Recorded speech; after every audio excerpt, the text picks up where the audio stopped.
Thank you for attending us today. We're here with Fullscript, as you know, and Dr. Marc Sklar and Fairhaven Health. Before we get into everything, I just want to give a little reminder to everyone that this is a recording and you will get it, whether you're registered, attended, everyone will receive it after the event, and you will also be able to always find it on Fullscript's website, fullscript.com/webinars. All of our past and upcoming webinars live there, so you can go back and watch it after the event. One more thing too before we start, there's a questions section on your dashboard, and feel free to add questions throughout the webinar there. We will be doing a live Q&A at the end, and we'll get to everyone's questions hopefully, so you can add them in there. So yes, as I said, we are very excited to have Dr. Sklar here with us today to discuss his insights on how to naturally enhance fertility for women and men. A little bit about the doctor, if you don't know, he's a founder of the Reproductive Wellness Clinic in San Diego. He's also a doctor of acupuncture and Chinese medicine, a board-certified herbalist and Oriental medicine practitioner, and president of the American Board of Oriental Reproductive Medicine. He's studied with many prominent figures in the field of Oriental medicine, as well as the Western medical world, and approaches his patients with an open mind, compassion, and a medically integrative perspective.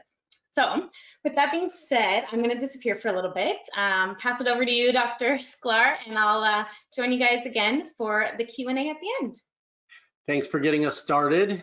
I'm going to welcome everyone, and at the same time, just get my screen share on, so that way I can get the presentation showing to all of you. We should be set there. Let me just make sure. Perfect. And then I'm assuming that if you all can't see it, someone will let me know, and then we'll correct that as needed. So, you know, my specialty is fertility and reproductive health, and that's really what we're going to talk about today. The key focus of today is really how can we enhance fertility, and how can we do that with specific nutrients, and that's going to really be the main focus of what we go over today. In addition to that, I'm going to just talk about some of the things that I do with patients and some of the areas that I focus on as well, to weave it all in together and try to keep this as comprehensive as possible. You just had my little intro, so I will let that be the intro for all of you. I will just mention that I have been in the field of reproductive health and fertility for about 18 years, and working with patients from San Diego and all over the world to really enhance their fertility. And this is where I've started to be able to compile and put together all of my keys when it comes to nutrients, and over those years been able to really look into and research quite a bit of nutrients and supplements, and decide, as we all do in practice, which ones we prefer and which ones we don't, and for what reason. So we're going to get into all of that today.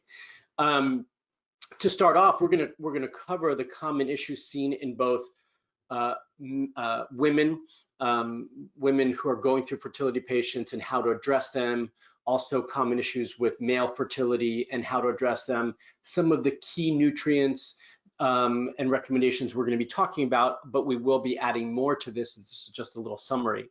Is inositol, CoQ10, melatonin, essential fatty acids, antioxidants. One of the keys that doesn't often get discussed when we're talking about women's health is cervical mucus, and what can be done to enhance that and support that. And then some of those other common nutrients that we're going to address for male fertility is also going to be l-carnitine. We're going to talk about fish oils as well again, and then probiotics. So common issues. So these are the key 4 areas that are essential when we start to look at women's health as it relates to fertility and reproductive health. Obviously, I'm not sure how many who are here attending work in this field. I'm assuming that you do, or you have a big interest in it. one of the key things that all women come in for is supporting egg quality. I mean, as the population is starting to have women have children later in life, and we are approaching our 30s and 35 and 40s, egg quality is always a concern for this population of women, and as it should be, because that's one of the key things that is going to be the determining factor for getting a successful pregnancy. And so that is a big focus for what we're going to talk about today with the nutrients that we're going to be discussing, because improving and supporting egg quality is really at the top of the list of both patients' interests and concerns, and as a provider and practitioner, our interests. So we always want to see how can we enhance egg quality. As part of that, and coming from a Chinese medical background and perspective, you know, my feeling and belief is that if we also cannot regulate a menstrual cycle, it's going to be very difficult to be successful in optimizing fertility, but also supporting egg quality. So those go hand in hand for me.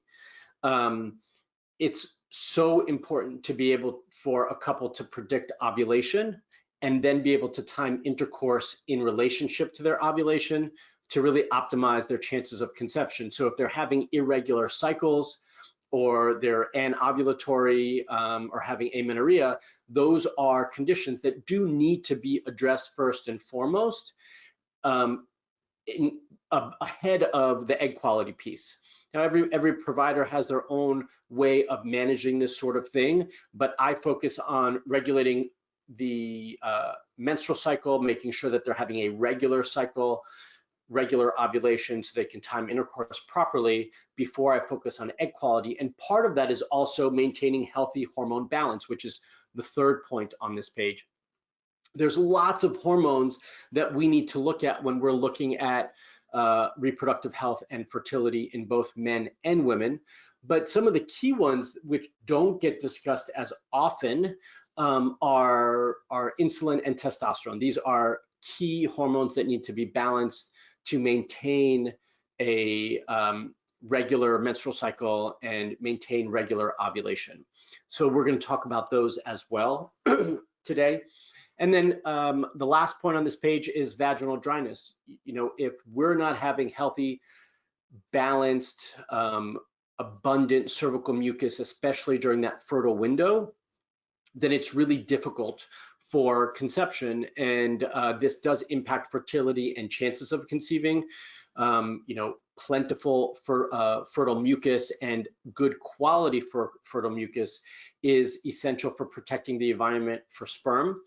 Plus, vaginal dryness does make intercourse more uncomfortable, and this also can be caused by some medication. So these are all variables that we're going to discuss, but also variables that I think as providers and those providers who are working in the space of reproductive health and fertility, we need to keep a close eye on and be mindful of. So nutrient-specific recommendations, why? Well, as clinicians, we're always looking for ways to support our patients and to give them that little extra advantage, right? We don't know what key is going to open the door to be successful for them. And so we need to start to look for all of these different nutrients and pull in all of our resources to support them. And you may have heard that using certain nutrients are important for obviously egg and sperm health, but have you as a provider really looked at the research? Are you just taking the information in anecdotally? Sometimes we take that in from our patients because they're the ones who tell us this. Sometimes we just hear it from a colleague, but have you really looked at the research? And that's really part of what we're going to do today as we talk about these key nutrients that we've listed here. So myo and d-chiro, I'm just going to go through them real quickly. Folate, melatonin, CoQ10, antioxidants, B vitamins, NAC, and essential fatty acids. So the first one that we're going to discuss is inositol, and I have broken them down into both myo and d-chiro.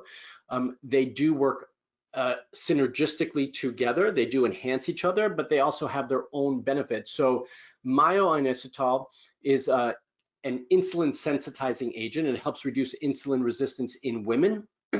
It does improve egg quality, or can improve egg quality as well, and even mild elevations in blood sugar and insulin negatively impact fertility in all women who are trying to conceive.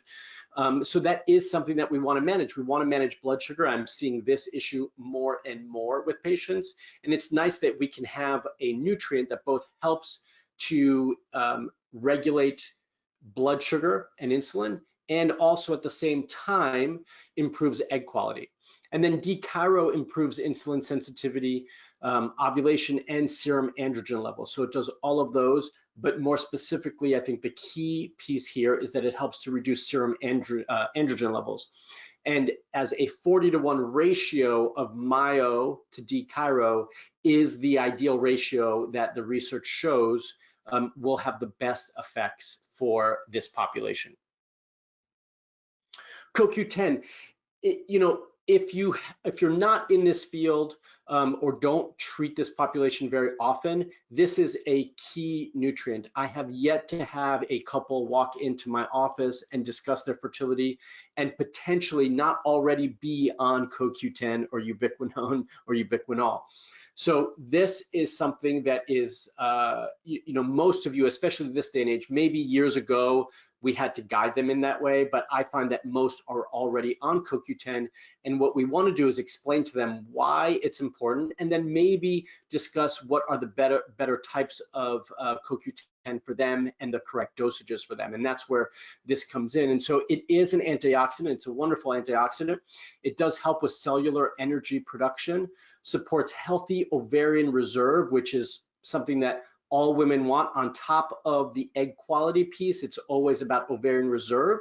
And then it does reduce the effects of reproductive aging. And so this piece, I think, is really important. As we're talking about these key nutrients today, I want us all to be mindful of this kind of reducing the effects of reproductive aging. And I view this as reproductive anti-aging, right? We've got this whole anti-aging field of medicine. Reproductive anti-aging is how I start to view what we're doing when we're starting to affect egg quality and ovarian reserve. And CoQ10 is definitely at the top of that list of nutrients that really can enhance and support this process. As this research showed, that impaired mitochondrial performance created by suboptimal CoQ10 availability can drive age-associated oocyte deficit. An oocyte is a follicle. That's where the egg grows. And we can start to see deficits and deterioration in this when we have suboptimal CoQ10 levels. And that starts to impair mitochondrial performance. And that is why it's so important for managing the kind of reproductive anti-aging piece of egg quality. Melatonin. Often melatonin is used and recommended for sleep, obviously, and that's well documented, but we don't really discuss it so much for fertility. And on the fertility side of things, it is really important, or can be. Melatonin for women supports intrafollicular melatonin concentration. So we were talking just a moment ago, I mentioned the follicle. The egg is inside that follicle. We usually just use the term and just say eggs, but in general, before the egg is released, they're called follicles. And the intrafollicular melatonin concentrations are supported by melatonin, reduces intrafollicular oxidative damage, and elevates fertilization. That's wonderful in so many ways, right? We are reducing the oxidative stress damage on the follicle, and we are increasing the potential for fertilization by using melatonin, which is great. Melatonin protects oocytes from free radical damage, as it is a powerful antioxidant. So this is something that isn't discussed often in the way melatonin is used and how we use it clinically, but it's fantastic in this way. And we just discussed the same kind of concept with CoQ10, and now you add melatonin, and you've got a wonderful, powerful anti-aging process for reproductive health, which can help with fertilization. This is a great 1-2 punch, if you will. The combination of myo-inositol, which we talked about in one of the initial slides, melatonin, which we just talked about, and folic acid appears to be especially helpful for egg quality, and several studies have shown this. This is actually, this combination is at the forefront of a product called FH Pro for women, which is produced by Fairhaven Health. This blend we were just talking about, the myo, inositol, the melatonin, and the folic acid, we haven't talked about folic acid specifically previously, but in one of the previous slides when I did mention all the different nutrients, we did talk about folate versus folic acid. My preference is the use of folate, methylated folate, which we do have here. And that combination is really wonderful for egg quality. And then if you add in that CoQ10 we are also talking about, it's a fantastic combination. Now, antioxidants in general, which we've been talking a little bit about antioxidants up until this point, but in general, antioxidant supplementation may be effective in controlling the production of ROS, which is reactive oxygen species, and continues to be explored as a potential strategy to support reproductive function and fertility. This is a big piece of what we do with our patients, is really trying to minimize the oxidative stress and damage, and we can do that by incorporating antioxidants. And in fact, a recent published study showed the benefits of adding antioxidants in IVF culture mediums, right? There's a culture medium that they put the embryos in, and so they're experimenting with adding that antioxidants to that medium. And at least one study is being done on oral supplementation, and that is using the FH Pro for women, which I just mentioned, in the same way to enhance egg quality. So which antioxidants? We did talk about some antioxidants previously, which we mentioned, but these are two other specific antioxidants that we like to incorporate as well. So grapeseed extract is an antioxidant. It's effective against fat-soluble and water-soluble free radicals. Again, those free radicals we've been talking about. And then resveratrol.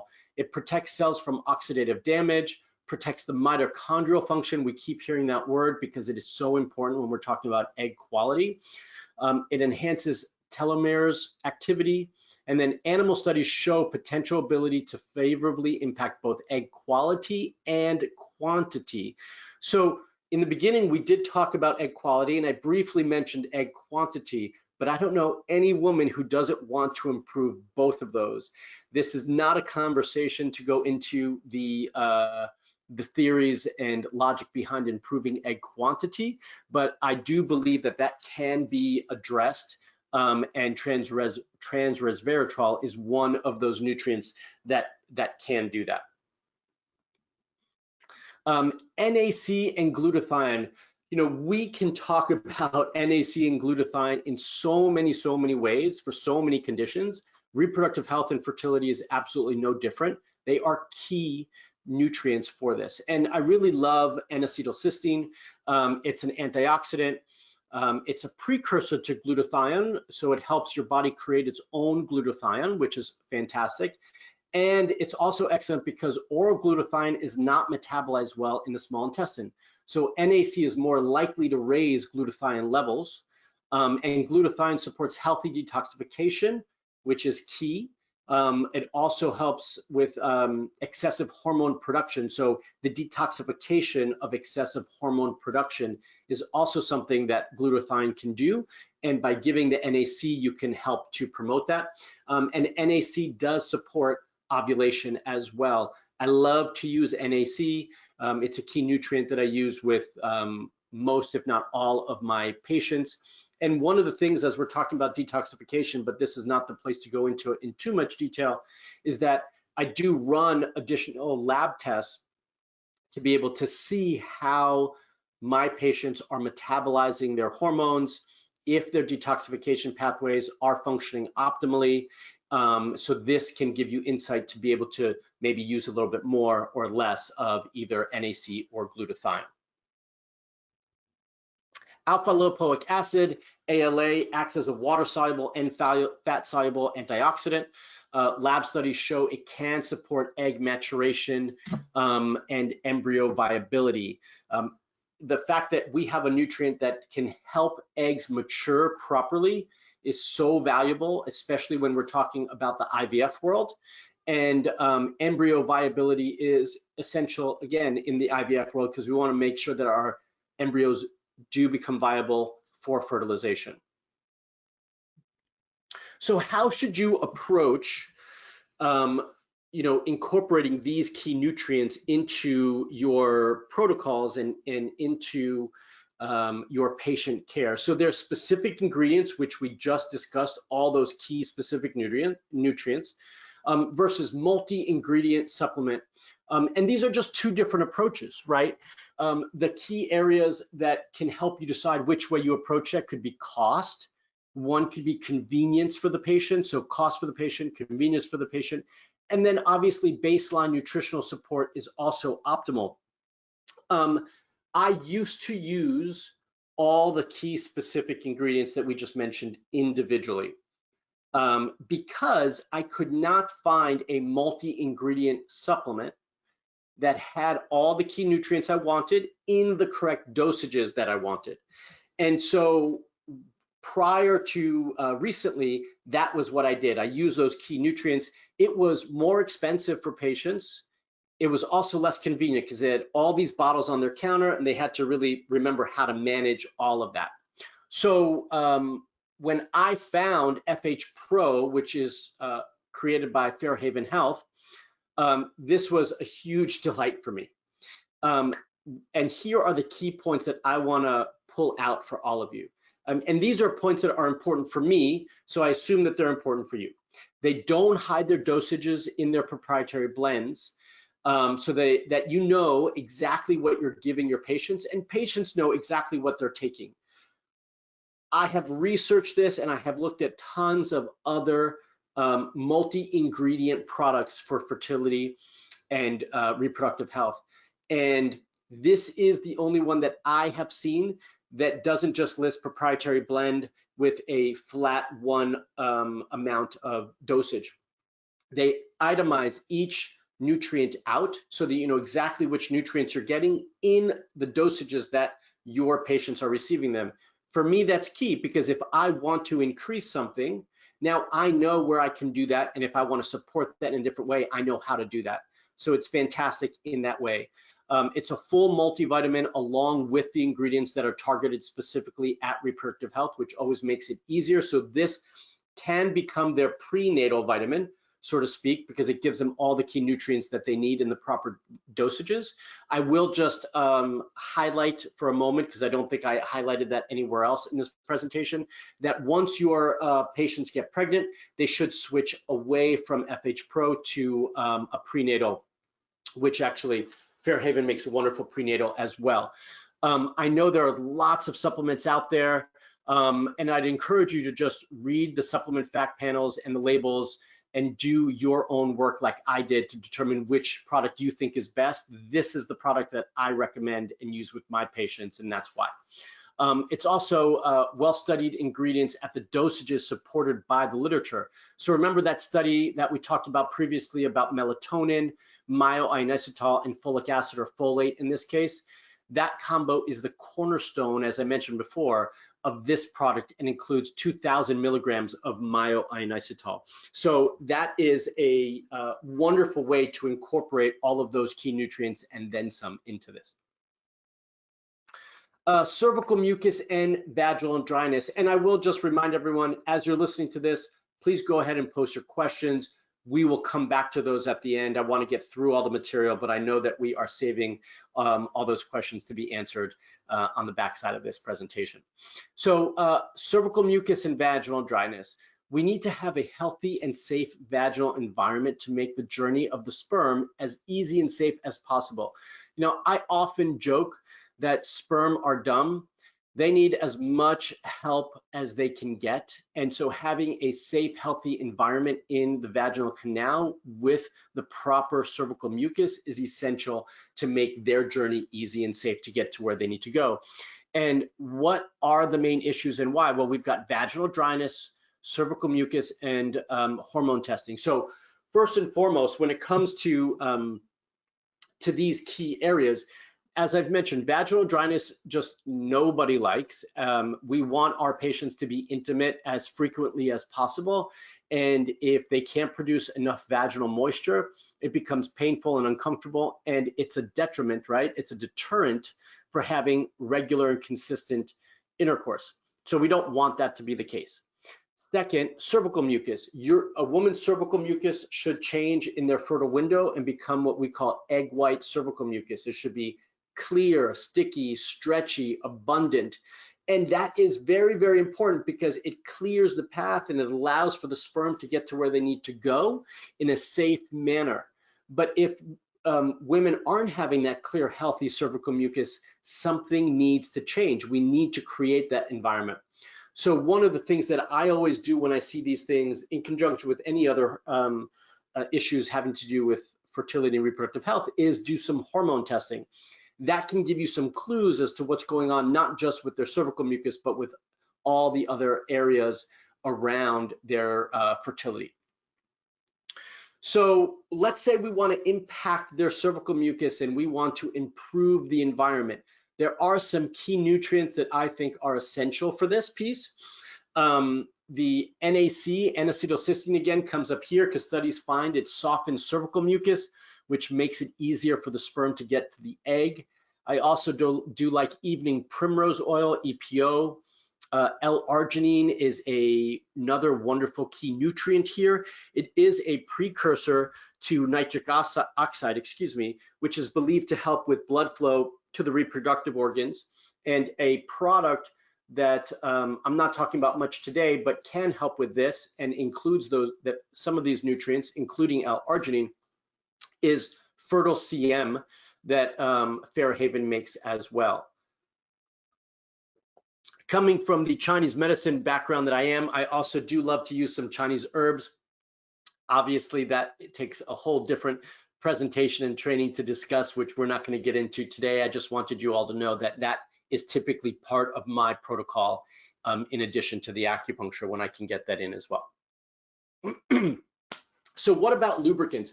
If we need something in between, right? Because you want your patients to be able to continue to try, and simultaneously you want to affect things constitutionally, which is where the fertile CM comes in and some of those nutrients I just mentioned. But if you want to do something in between to get them through until they're able to make and create their own healthy cervical mucus, that egg white we were just talking about, then this is where lubricants come in. Your patients, if they have this issue, they are already going to be using lubricants, right? The biggest thing that they don't know is which lubricants are safe. I just had a woman who told me one of her OBGYNs told her to use castor oil as her lubricant, and she did that for over a year. Castor oil as your lubricant. That's an awful suggestion, terrible, and it came from her OBGYN of all places, who should really know better. It's not fertility-friendly lubricant. We want fertility-friendly lubricants that are cleared as medical devices. These are class 2 medical devices. We want to make sure that they do not impact the sperm parameters, which we'll get into in just a little bit. For me, one of the key things is I want to make sure it's as clean and toxin-free as possible. And so that's where we get into no parabens and no toxins. Additionally, we don't want any of those oil coatings that we just talked about with the castor oil, which is just horrific. When she told me this, I almost fell over. And so that's why we prefer water-based lubricants. We also want the pH, for it to be pH balanced to match the fertile mucus, that cervical mucus we were just discussing. So my favorite lubricant is called Baby Dance Fertility Lubricant. I like it because it's paraben-free. It doesn't have any glycerols in it. I always get confused with that word. It has no oil coatings as well. And it does come in different formats to make it easier for patients. Maybe they need something to travel with, so it comes in smaller, or they need something that they can keep at home and has as much as they need, and they don't have to travel with it. So those are the different different sizes that they come in, a variety. But this is my favorite because it's safe for my patients and they trust it. And I trust it. And I trust that the sperm are going to get to where they need to go and not be killed in the process.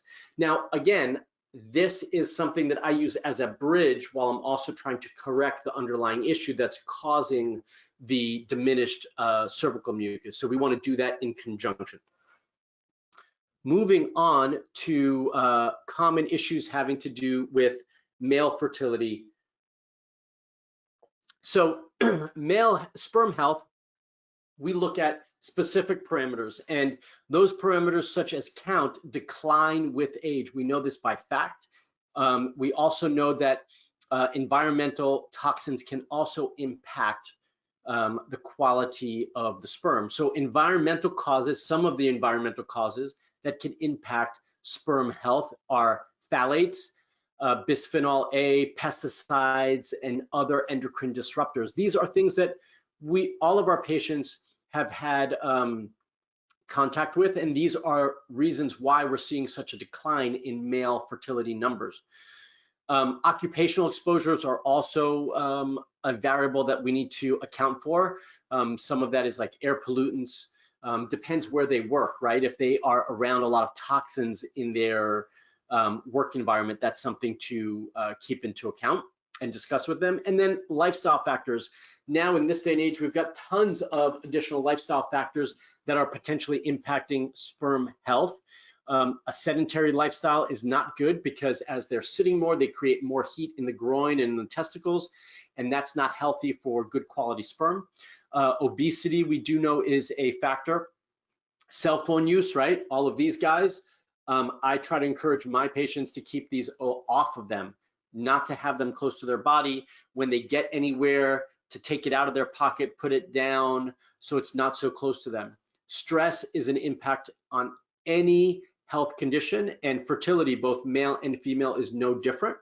Alcohol use, smoking, whether it's tobacco or marijuana, and then unhealthy diets. These are all variables and lifestyle factors that we need to account for with our patients. Oxidative stress has a negative impact on sperm health, just as it does with egg health.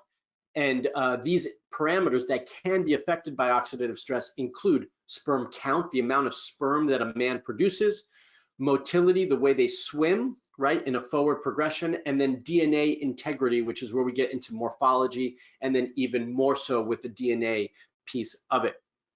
These parameters are key parameters that we need to look at with all of our patients. And if you're not familiar with these parameters, count, motility, and morphology, I encourage you to become more familiar with them.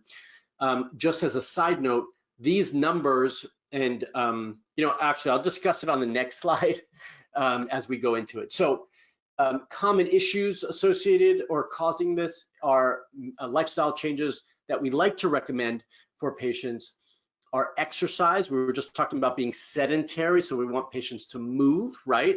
But I am careful in terms of what I ask them to do. I'm not the biggest fan of having them ride bikes for the same reason of having them sit and be sedentary, but increased exercise does show in the research to increase sperm quality. Improving diet has the same effect. And temperature, we want to cool down the testicles to create a healthier environment so that they're not hot and heating up the sperm. And there has been a significant decline among men from North America, Europe, and Australia between the years of 1973 and 2001, with a 50 to 60% decline among men.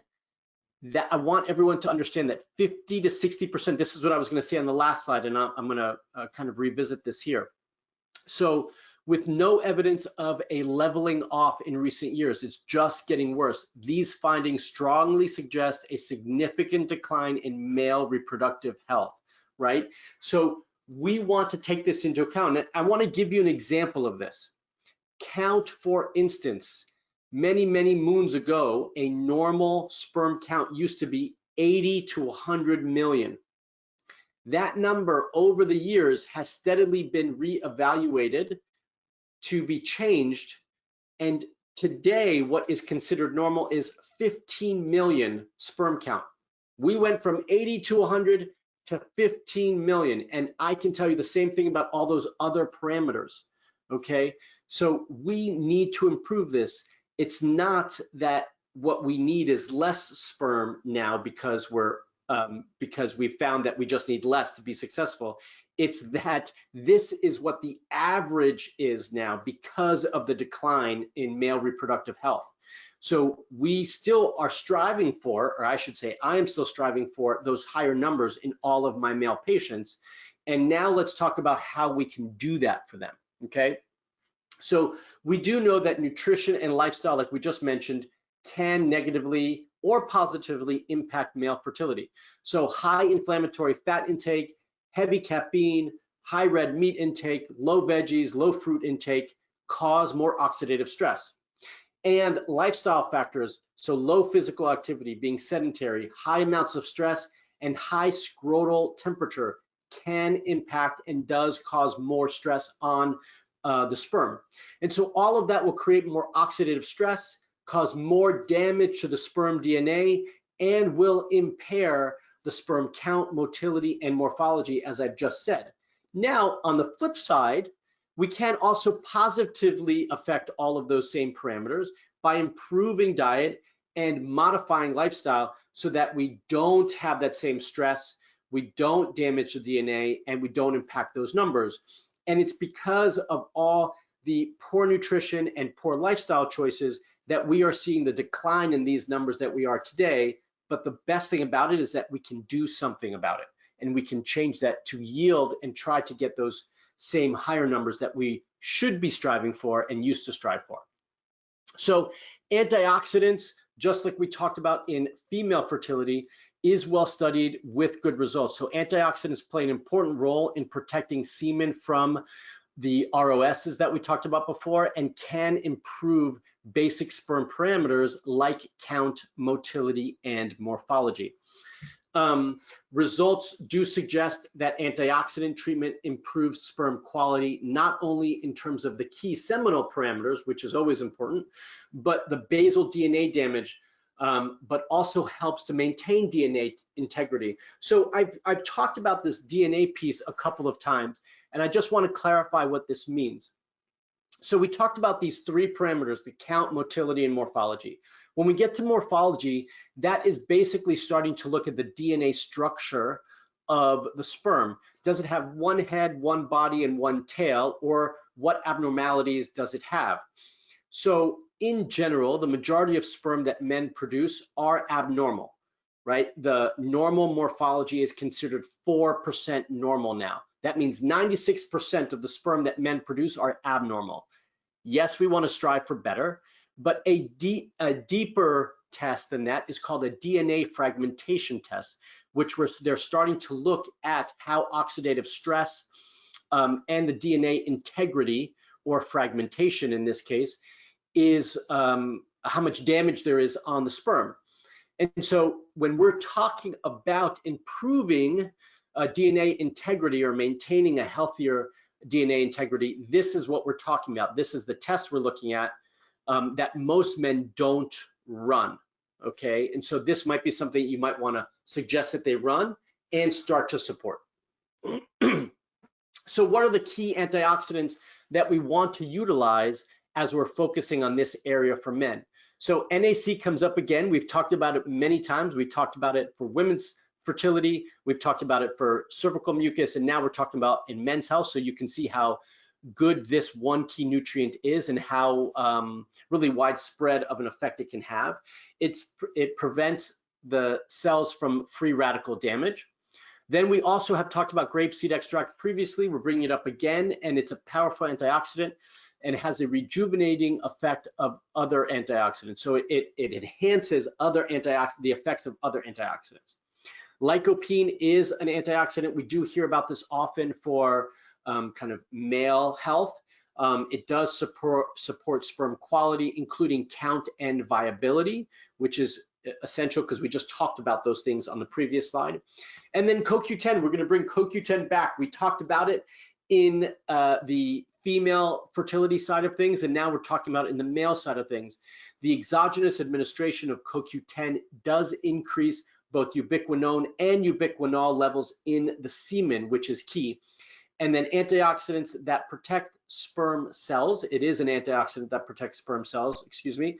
And the studies show that more CoQ10 available in the seminal fluid, the higher the sperm count, right? So if we increase the seminal fluid concentration of CoQ10, we're going to see an increase in sperm count. And motility and morphology are percentages off of the count. So if the only thing you can do is increase count, and we could do a lot more than that, but if the only thing we can do is increase count, we've done a good job, because then we've increased those other parameters, or supported those other parameters as well. Carnitine and arginine are also helpful here. So L-carnitine, it's a vitamin-like compound that helps transport fatty acids into mitochondria, where they can be burned for energy. They help sperm cells create energy needed for motility, which is key here. So when you're thinking about improving someone's sperm motility, you should be thinking about L-carnitine. It does seem to prevent cell death as well, although the mechanism is really unclear at the moment, but could act as an antioxidant. And it does increase seminal volume and motility. So this is wonderful.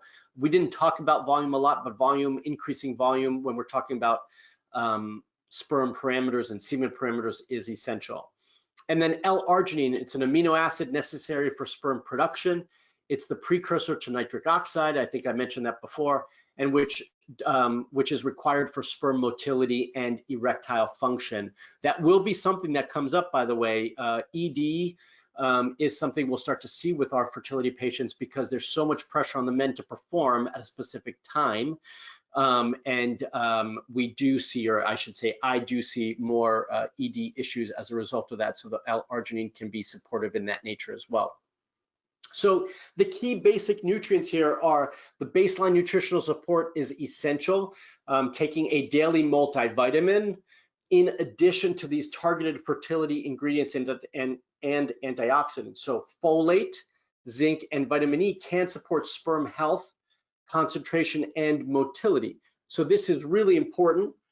So having those key nutrients, folate, zinc, and vitamin E, in with these additional antioxidants that I just mentioned, will be a nice all-encompassing and well-rounded approach.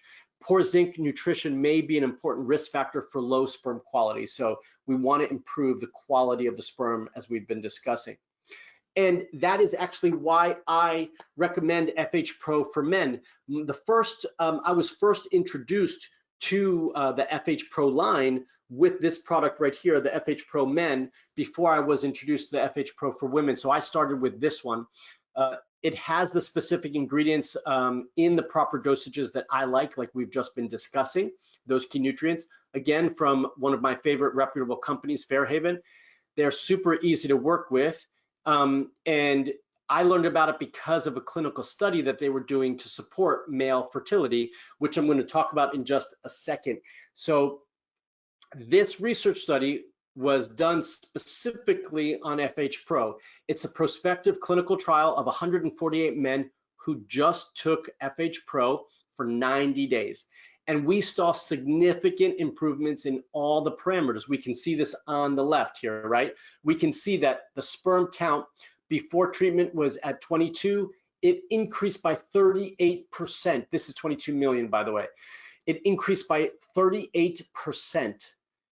I mean, that's an astronomical increase in my book, and I'd love to see that in all of my patients. Progressive motility, the health of the sperm swimming in a forward progression, was 4%, which is extremely low. It increased by 102%. Normal morphology was 2.86%. That means only 2%, or slightly over 2%, of the sperm that these men were producing had healthy morphology, normal morphology. That increased by 39% in this population. And when we're talking about DNA fragmentation and oxidative stress, we want to see those numbers go down, not go up, which is what this showed. So from a 38% fragmentation, which is actually high, we'd like to see that under 20%. It reduced it by 17%. And then the oxidative stress was also reduced by 40%. This is wonderful, and this is why I started using this product, and it has become my go-to product for male fertility for this reason.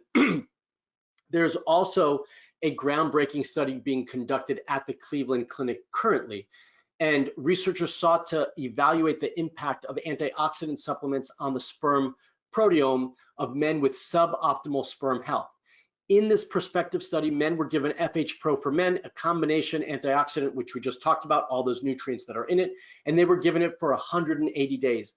The results showed that supplementation with FH Pro for Men resulted in increased expression of sperm proteins associated with spermatogenesis, which is the maturation process of sperm, maturation of sperm, which we just mentioned, sperm binding function, and fertilization process, suggesting a possible explanation for the well-established benefits of antioxidant supplementation on sperm health. We increase fertilization, improve spermatogenesis with this product. So we can see all the benefits of utilizing FH Pro for Men, and it's super easy. The one thing that we do need to remember when we're looking at our patients is that we want to keep things easy and convenient for them. And that is actually one of the reasons why I love this line from Fairhaven. It's so much easier to recommend this one product. It's easier for them to take. And when we're specifically talking about men, men don't want all these other nutrients to take. They want to keep it easy. They don't want to take a million supplements. So I can give them one product essentially, and it can really support their overall health. One of the things that we didn't mention here, and I do want to highlight because it is part of their supplement line, is that they also produce FH Pro Omega. And the essential fatty acids and omega oils are key to improve sperm count as well for men. But it's also a key nutrient for women's health and fertility as well. So hopefully that was educational and helpful for all of you. I'm going to unshare my screen and then we can get on to some questions. All right, that was great. Thank you. We got quite a few questions coming through. I also forgot to mention, or I want to mention now, we do have a couple representatives from Fairhaven Health kind of here in the background. So if there are any questions on the company or specific products, they are here and we can answer them. So we'll add them to the question box there. But we have a couple for you, Dr. Sklar. Okay. So, kind of starting back from the beginning there, I guess. So in regards to insulin sensitivity, would the N-acetyl also help women who are already pregnant? N-acetyl? Yes, I mean, it potentially can. I wouldn't use it in this multi-ingredient product, FH Pro for women, but in and of itself, it can be useful. As always, I would suggest that they discuss that with their OBGYN. I am comfortable using it with my patients, and that's what I do. But sometimes it's not enough, and sometimes it is. It just depends. Yeah. Okay. And any contraindications while taking turmeric while you are trying, or even during conception? No, I use it often with my patients, depending on how much inflammation they have. So I'm comfortable with it.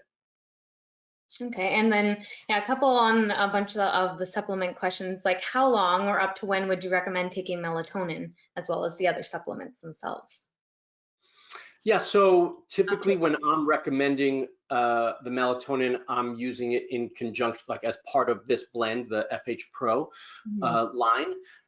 So I might keep them on it for quite some time. I think with all of these, patients need a minimum of 90 days to be on it to start to see the effect on follicular genesis and spermatogenesis. But as we all know, all of our patients are unique and have different needs and issues, and so we have to just bear all of that in mind and be able to be a little bit more flexible and not as rigid, and work with our patients on that. Yeah. And then I guess to a couple for that FH Pro, I believe the first questions came in when you're talking about the FH Pro for women. Do you recommend to take at night approximately 2 hours before bed, or is there a recommendation you give for the time? Yeah, so what I normally recommend with my patients, although I have seen people do it differently, is that The dosage for the FH Pro is, for both, by the way, FH Pro for men and women, is 6 pills per day, 6 capsules.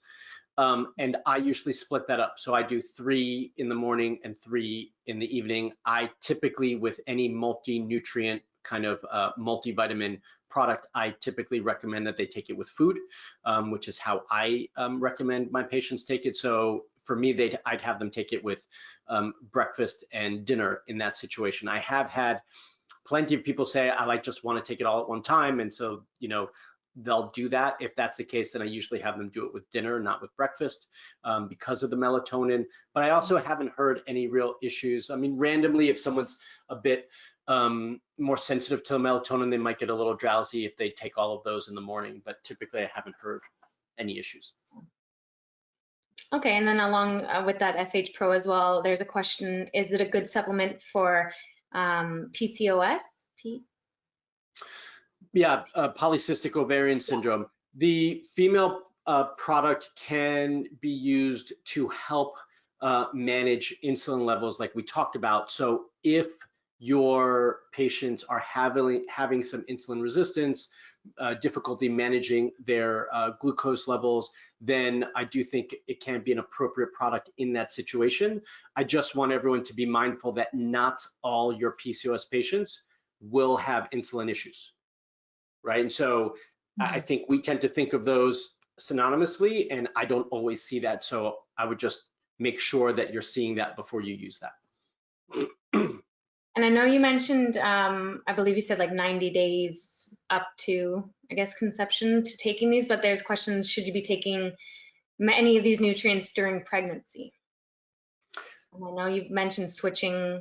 Yeah, so but the reason you switch off of FH Pro for women when they get pregnant is not because of the multivitamin piece of it, because that's your prenatal.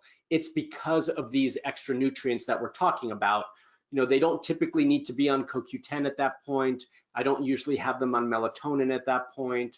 And I don't typically find that, they need that blend of myo and d-chiro at that point. So that's why I take them off. There might be specific nutrients that you need to keep them on, but that's when I would do them isolated. So I'd switch them to the Fairhaven prenatal, and then, pull in, if you want to keep them on maybe some of the antioxidants and so forth, that might be appropriate. But you've got to, again, I'm a big fan when I work with patients of not having a one-size-fits-all protocol. I don't believe in these cookie-cutter approaches. I do think that these products help to make it much easier when we work with patients, but I do think we need to look at all of our patients individually and decide what do they need based on what's going on for them. Yeah, that definitely makes sense. Okay, so switching it up here, we have a question about, and what do you think of bona fide lubricants with hyaluronic acid? Have you heard of bona fide? What do I think of them for what? I mean, just in general? Yeah, no, for vaginal dryness.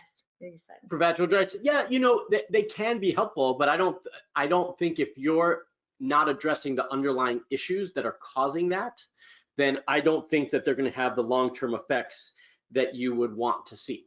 So that's why I was talking about those other nutrients to really start to change the vaginal environment constitutionally. All right, I'm going to apologize ahead of time for probably butchering this, but how do you feel you need to adjust your fertility protocol if patients have a MTHFR polymorphism? Yeah, so you did a good job with that, by the way. So that's why I mentioned earlier the folate piece. For the most part, I mean, I can't recall the last time I actually gave someone folic acid anymore. I do test all my patients for this gene mutation, but as a rule of thumb, I pretty much switched everybody over to folate. So you do need to, we didn't talk about this in the presentation.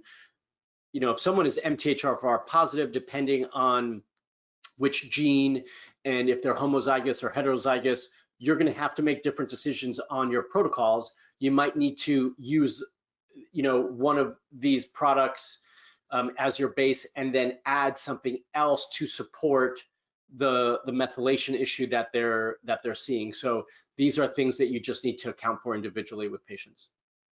Okay. I don't know if that answered their question, but yeah. For patients undergoing IVF and have repeated failed transfers despite good quality embryos, what do you recommend to improve chances of implantation? So they're repeated failures, they have good embryos. Undergoing IVF, yeah, to help with implantation. Well, one is, I didn't mention this earlier, but when we talk about men, I really don't think they get enough attention. And I think this piece is often ignored. And sperm quality can cause miscarriages and implantation failure. So that is something to be mindful of as we're working with our patients. We tend to just focus in on that, but really it takes two to tango, and we do need that other side. At least 45 to 50% of all fertility issues are male factor related. So we do need to account for that. In terms of implantation, there's so many different variables. I mean, we need to look at the quality of the endometrium, health of the uterine environment. There's so many questions I can ask to be able to determine what else I would do. But like I said, I like to incorporate acupuncture as much as I can in Chinese medicine, so I might lean on that. It really just depends on what we're seeing. Are we seeing a thin endometrium? Are there issues with the in uterine environment? What sort of testing have they done, right? Like, have your patients who are having implantation issues, are they having the necessary exams done? Are they doing an ERA test to see when are they receptive for implantation? So there's a lot of variables that I do think need to be accounted for. But I don't have a specific thing that I do, like, oh, there's implantation failure, I give them this, right? I reevaluate and then create a new protocol. Yeah, interesting. So now I guess this question is in regards or around when you're talking about around the parameters with male patients. It's kind of broad, but is there hope for vasectomy reversal patients? There is. It depends how much time between the vasectomy and the reversal. The shorter the time frame, the better odds there are. Typically what we'll see if the reversal didn't work, it's not that they don't have enough sperm or the quality is impaired, it's that it can't get through the duct, and during ejaculation there's nothing there. I have a couple that I'm working with right now. Actually, it's that same couple the same woman I mentioned who used castor oil for a year as lubricant, which was just horrific. But her husband had a vasectomy and then had a reversal, and it was some time between the two, and his sperm, his semen analysis still come back at 0. So they have to do IVF because they have to do a procedure to extract the sperm from the testes to then use to fertilize the egg. And so it's not to say that it's lost hope. It just means that they might have to take more extreme measures to make that happen. But I do think that the shorter the time frame between the vasectomy and the reversal, the better the odds for it to be successful. Yeah. Okay, a couple more questions here. Actually, going back to what you recommend for vaginal dryness, do you recommend, or what herbs do you recommend, if you recommend any? Like Chinese herbs? Yeah, I think it says one. Yes. Well, in Chinese medicine, we treat everyone based on their constitution and the way you've diagnosed them. So, again, there's no one size fits all. My patients hate hearing this, my followers hate hearing this, and I'm sure all of you hate hearing this because I'm not giving you a specific recommendation, but there really is no one size fits all. If we're using Chinese medicine terms, if they're kidney yin deficient versus kidney yang deficient or liver qi stagnant, you're going to use different things to affect that. And we all know that there typically isn't one specific herbal formula that you're going to use for any one condition. Now, you might put some more nourishing herbs into a formula that treats their constitution to see if you can enhance that a little bit more. But I do like the key nutrients that I listed there, the NAC, the arginine, the evening primrose oil. I do like, as well as some just key basic nutrients, you know, a good B complex. Those are all important when we're looking at improving cervical mucus. Okay. Yeah, Well, and I should add, like, environmental toxins are all sorts of variables that we need to account for that could affect it. So yeah, I imagine there's a lot to discuss. It's not a one size fits all kind of option. You sound like me now. Well, that's like a good kind of overview of most of the questions that came in. One of, like, I guess the last question we have is, and it might be more for our Fairhaven friends here, but can they get the Fairhaven supplements directly from the website, or is it only available through a doctor's Fullscript office, dispensary? So, oh yeah, I should mention, on Fullscript, they have all the whole line of Fairhaven Health products. If you're searching for it and you want to make it easy for yourself, you can either search for Fairhaven as a category, right? Like just the brand. You can also just type in Fertility, and their products should populate, and you'll be able to see them there on the Fullscript platform. Yeah. Okay, well, that's great. I will wrap up. If there's any kind of lingering questions, you can email Fullscript at webinars@fullscript.com. And again, I will mention that this is recorded and will be sent to everyone once our video team gets a hold of it and makes it all fancy. You'll be able to find it as again on our website as well. But I actually learned a ton here, so I want to thank you again for joining us today. It was really, really interesting, engaging, and I think we had a lot of great questions come in. So, yeah, thank you again. Thanks everyone for joining. Appreciate it. All right. Well, take care, everyone, and have a great rest of the day.